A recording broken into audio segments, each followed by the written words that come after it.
It turns out even an ever-fickle curmudgeon like Aaron Rodgers has his reasons to smile. With a little luck, and perhaps a divine blessing from the gods, the Steelers beat the Ravens on Sunday night to take the AFC North title and clinch a playoff spot this winter. Pittsburgh's 26-24 win came down to a missed game-ending field goal by Ravens kicker Tyler Loop that sailed wide right and sent the Steelers to the postseason for the third straight year. Rodgers was among the Steelers players on the sidelines who nervously watched Loop miss his kick as time expired, leading the longtime vet to triumphantly raise his hands in the air knowing that he was going to play meaningful football again. After the game, Rodgers linked up with coach Mike Tomlin on the field, and the two shared a sweet, emotional moment. "Thank you for bringing me here," Rodgers told Tomlin. "You kidding me?" "Thank you for coming," Tomlin replied. Few will easily forget the frenzied offseason of Aaron Rodgers' high-profile recruitment, when the ex-Jets quarterback was weighing all his options for what could be his final home in the NFL. One reflective stroll on the beach and a few sneaky visits to Pittsburgh later, Rodgers picked the Steelers and signed a one-year deal ahead of the 2025 campaign. The rest is history in the making, with the Steelers set to face off against the Texans in the wild card round of playoffs on Monday. Rodgers hasn't played playoff football since the 2021 season when he was still on the Packers. The 42-year-old won his lone Super Bowl with Green Bay in 2010 and has gone 11-10 in the postseason in his career.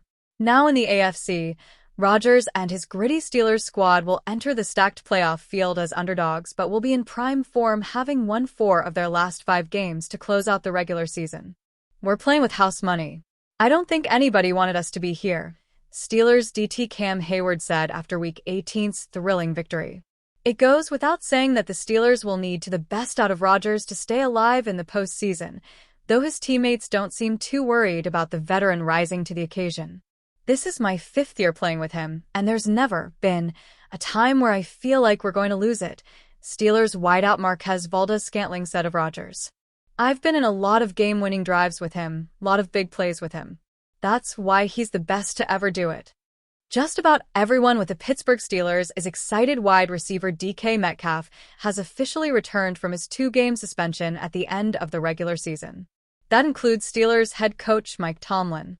But Tuesday, the longtime head coach tried to temper expectations around Metcalf being back for the playoffs. Essentially, Tomlin made it clear through the media that the Steelers can't rely solely on the number 1 wideout's return to defeat the Houston Texans in the AFC wild card round. "Certainly awesome to have DK Metcalf back. But we're not going to exhale and think DK automatically with his presence will be a difference or be the difference," Tomlin told reporters Tuesday. "Football is the ultimate team game. It's going to require a great effort from all parties involved, but certainly excited about doing it with him." Metcalf received NFL reinstatement from his 2-game suspension Monday.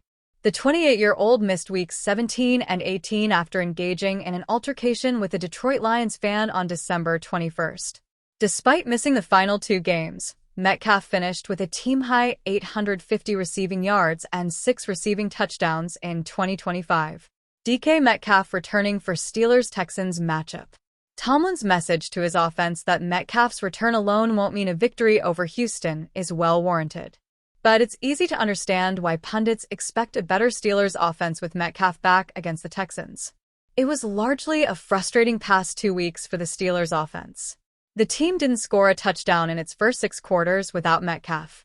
Only an outburst of 3 touchdown drives in the second half of Week 18 and a late-missed Baltimore Ravens field goal saved Pittsburgh's season. Metcalf is, by far, the top deep threat in the Steelers' receiver room. He gives the team's offense the best chance of splash plays downfield.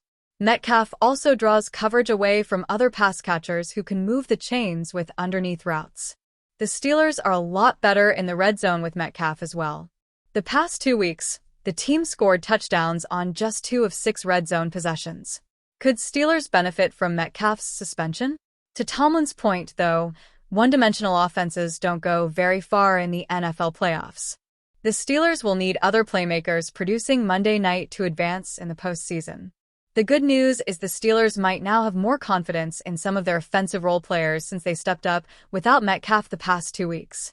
When you're lacking significant players, It's opportunities for others to show what they are capable of and to acceleration growth and development and cohesion in other areas, said Tomlin. The Steelers head coach specifically mentioned Adam Thielen and Scotty Miller as veteran depth receivers who showed more capable the past 2 weeks. Tomlin also listed the pass-catching ability of running backs Kenneth Gainwell and Jaylen Warren as keys. It's not only DK missing games, but he missed practices. Those balls go elsewhere daily in practice, Tomlin added. So, certainly, there was some residual benefit in terms of him doing so not only in the 2 games, but in the 2 weeks. Entering Week 18, 2/3 of Pittsburgh's passing yards were after the catch. The Steelers led the league in that category during the regular season. To beat the Texans, the Steelers will need more of that on January 12th. But with Metcalf back, the Steelers could also have the opportunity for passing plays with longer air yards. The Pittsburgh Steelers defense was able to slow down that Baltimore Ravens on a down-in and down-out basis, but their inability to hold quarterback Lamar Jackson and the offense at bay on explosive plays doomed them throughout the game. Jackson connected with Zay Flowers for 2 long touchdowns, and Devontae Walker broke free for another explosive touchdown early in the game. So, what led to the breakdowns in coverage? Steelers head coach Mike Tomlin said they allocated so many resources to slowing down Jackson's legs and Derrick Henry that it left the defensive backs in some prone spots, allowing the Ravens to hit explosive plays. I think Lamar first and foremost on a lot of fronts, Tomlin said.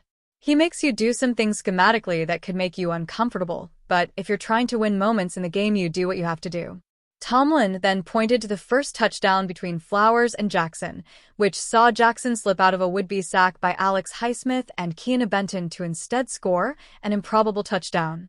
Also, just his unique talents. I mean, one of those touchdowns we had 2 of our most significant guys had him wrapped up in the backfield, and he somehow came out of Keanu Benton and Alex Highsmith and threw a long touchdown.